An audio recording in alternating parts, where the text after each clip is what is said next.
મોટેકનો ઘરેણો મારા દીપક ભુવાજીની મેલડી ને યાદ કરતા ગાવું હોય ત્યારે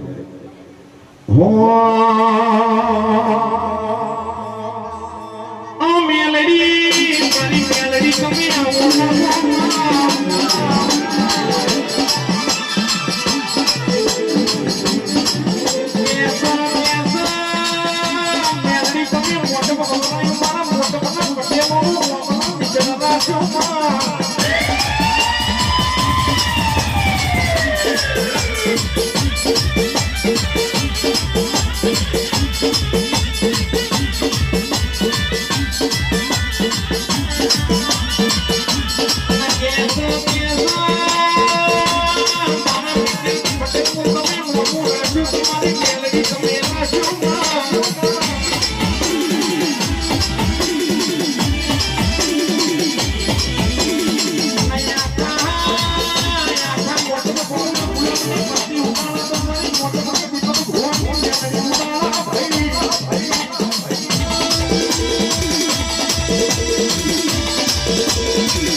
થોડો અવાજ આવજો ભાઈ વોજિન માં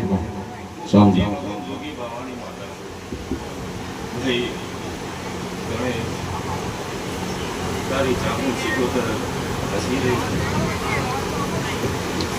આ મંડપ એની મરજી વગર બંધાતું નથી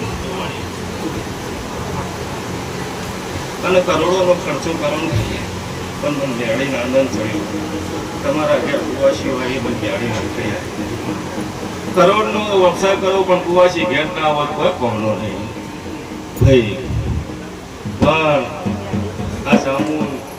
આ શીખોતર તમારી કુવાસીઓને કોઈ ઘટના સુધી બોલાવતું નથી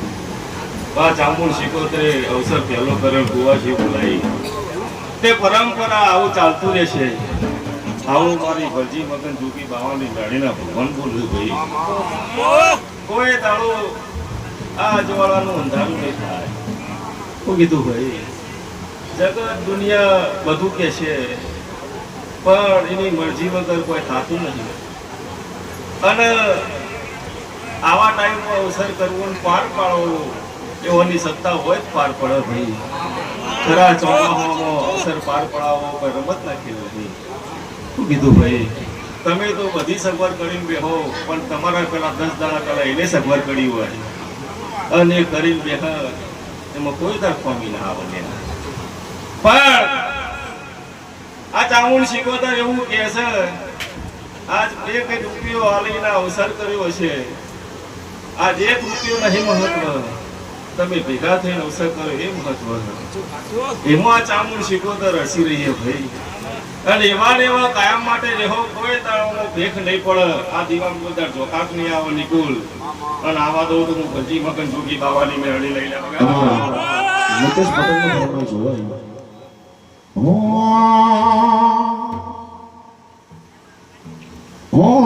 પહેલી વાર રવિવાર ભરવા જોતો મોટે પગમે ભાડાના પૈસા પણ નતા મારી પોહે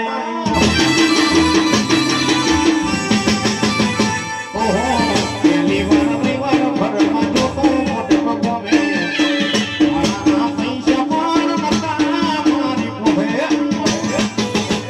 ઓહો એના પર કાપે ગાડીઓ ખોઈ ખોડાને છે ધંધા પાણી ના પર કાપે ગાડીઓ ખોઈ ખોડાને છે ધંધા પાણી પાછો રે હમ કરે મારી મારી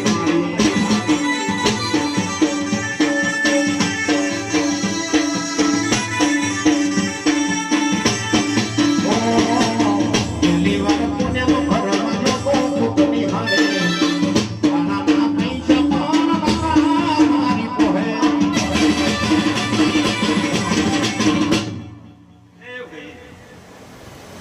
જેનાદાર મારો અવસર હતો એના ઠાકોરો તમે મન બોલાયો કે અમારું સંબંધ રાખ્યો એના કોઈ માતા એવું બોલી હતી કે એકવાર તમે ગોમને ખવડાવી વેળા ના બનાવું તો હું ભરજી મગન જોગી બાવાની એની વેળા ના બનાવું એક દાડો તમે ગોમના પટેલને ખવડાવો એવો સમય ના લાવું તો જગતમાં હું ભરજી મગન જોગી બાવાની માતા નહીં યાર ભાઈ તમારી ચામુંડ શીખોતર એવું કહે કે પરંપરા ચડતી વેળા રહેશે કોઈ ના તમારી ચડતી ઉતરવા નહીં દઉં તે કોઈ કુવાસી આ ચામુંડ વિશ્વાસ શીખોતરે આવી છે ત્યાં ચામુંડ શીખોતર એવું કહી દે કે મારા ફુલેખાનો ટાઈમ થાય મારા ભણાત્યાનો ટાઈમ થાય તે જે કુવાસીઓ જે અરજી પડી છે એ આ દીવો મેળવીને જાજો અને લાય હું બોલીને જઉં છું હું ભરજી મગન જોગી બાવાની માતા એવું કહી દઉં છું કે આવતા ચેતરમાં 2 ઢોલ ના પકડાવું તો હું ભરજી મગન જોગી બાવાની મોટા હે મોટા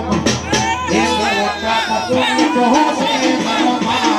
એ બીમારી એ ગળીમાં સરદાર